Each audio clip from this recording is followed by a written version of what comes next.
Em 2020, no auge da pandemia, eu trabalhando no home office, no auge do estresse, do cansaço, eu acredito que foi o momento que gatilhou minha hipocondria.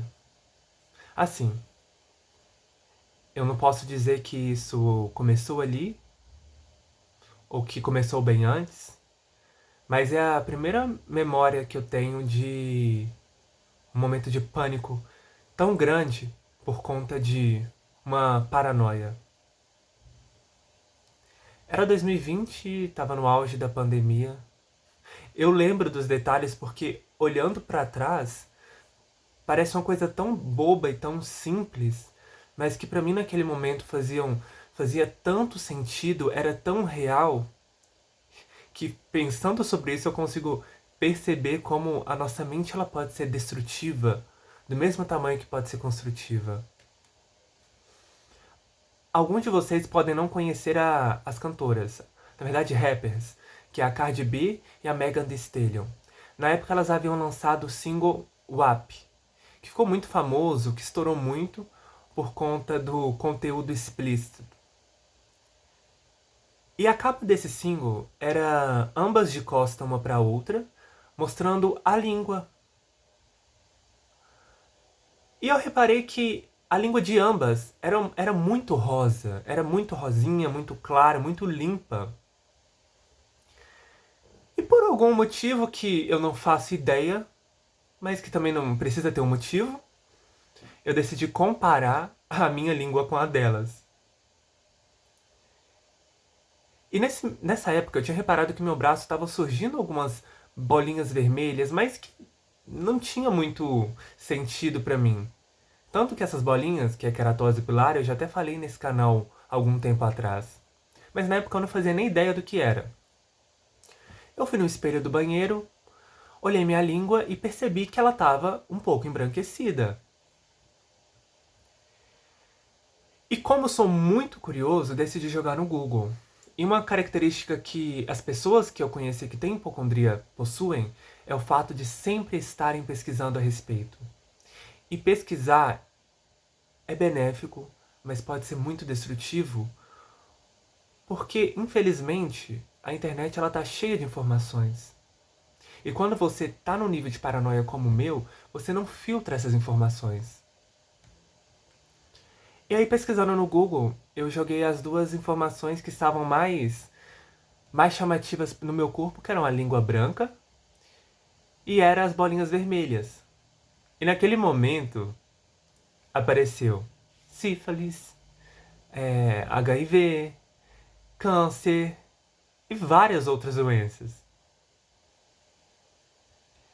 Eu não sei se era o momento da pandemia, eu não sei se era o auge do estresse do home office, porque trabalhar em casa, com atendimento ao cliente, lidando com a pandemia, com a insegurança e com a incerteza daquele momento, você já está no ápice do estresse.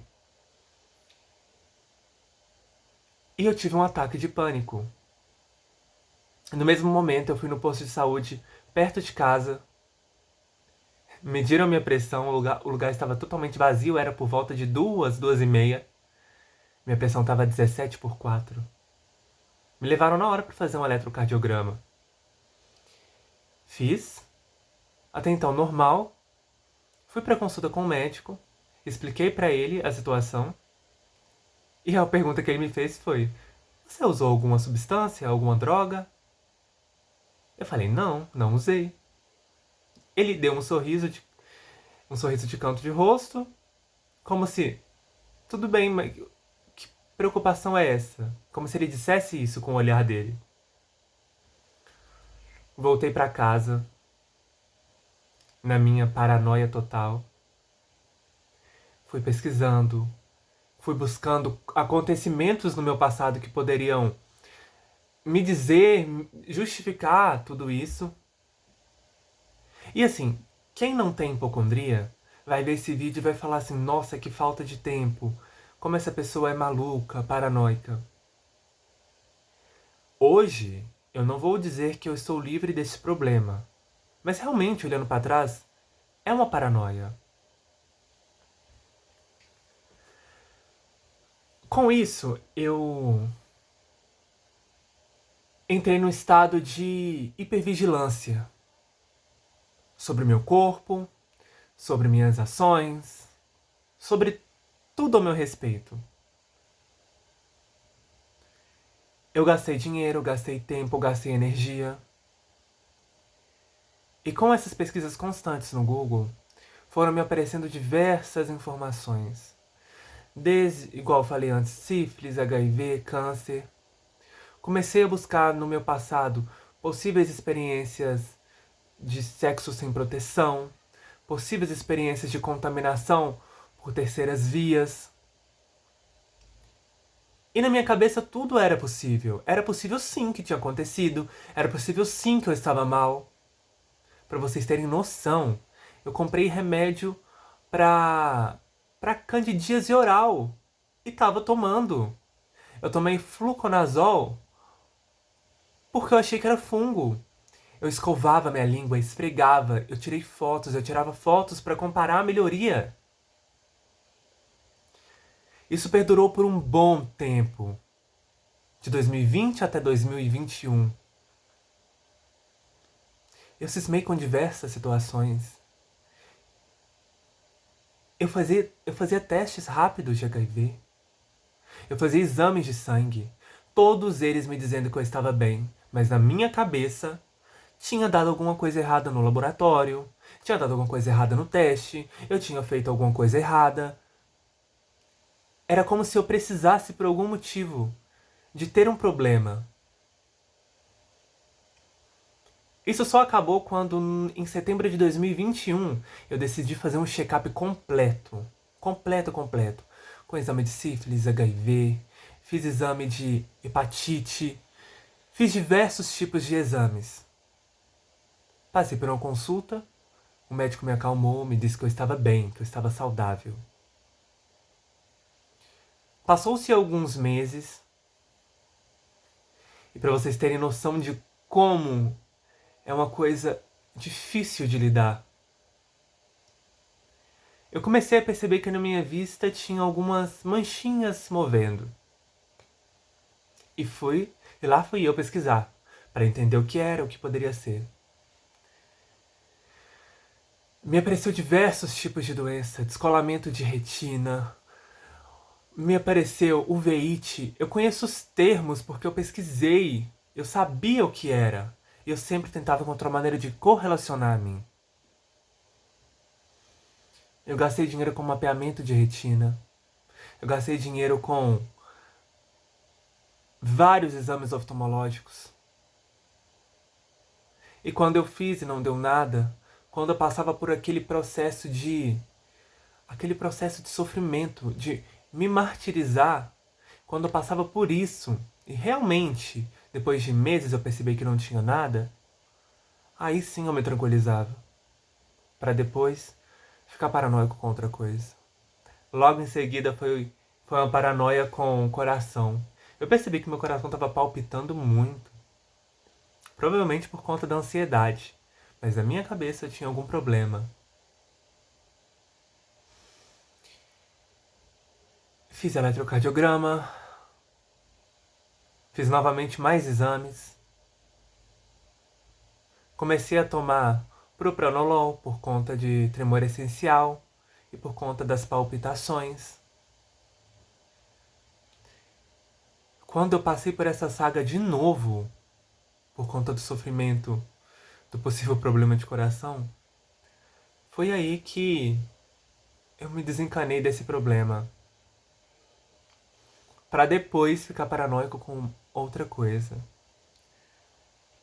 É como se fosse um estágio de hipervigilância, que eu preciso passar por esse processo de dor e sofrimento para ter uma resposta positiva de você estar bem, lidar com essa notícia boa, para depois me martirizar de novo. Hoje eu passo por um processo de cura psicológica. Eu tento normalizar que a vida ela é incerta. E ela é incerta. Hoje eu tento ver a vida como uma grande roleta russa. porque ela é uma roleta russa. Logicamente eu não vou me desleixar da minha saúde. E eu não vou mentir dizendo pra você que eu não entro em paranoias muitas das vezes. Eu entro. Qualquer dor que eu sinto, eu cismo que é alguma coisa séria. Só que assim, isso não é viver. Isso não é. Isso não é vida. Você ficar o tempo todo paranoico com um possível problema. Problemas virão. Mas hoje eu olho para trás e tento buscar uma origem para isso tudo.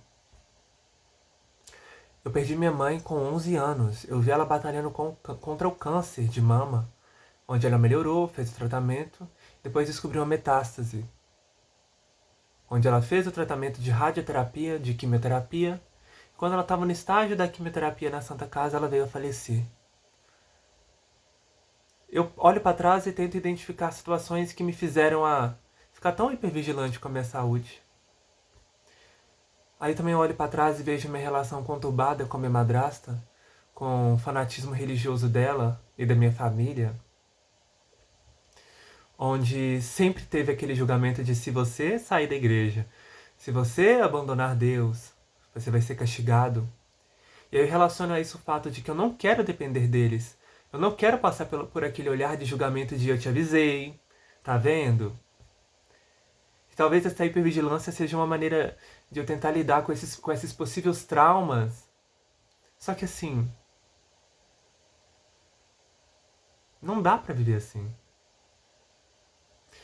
Eu tô compartilhando esse relato com vocês porque eu sei que tem gente que passa pelo mesmo problema.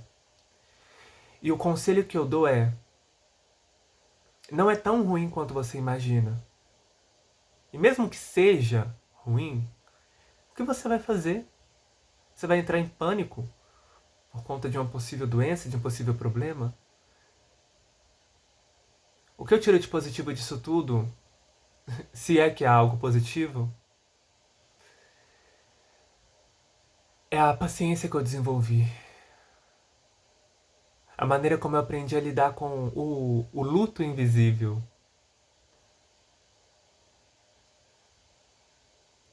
E o conselho que eu te dou é: olha para o seu passado, tenta descobrir de onde está vindo esse problema, que trauma você teve na infância que te trouxe até aqui hoje. Esse é meu relato. Se vocês gostaram, comenta. Se querem saber de algum detalhe específico, também comenta que eu vou tentar fazer um vídeo. Tem muito tempo que eu não faço vídeo para esse canal, mas a minha ideia é fazer novos vídeos nesse formato. Eu espero que tenham gostado. Se gostou, curte e compartilha. Até o próximo. Muito obrigado.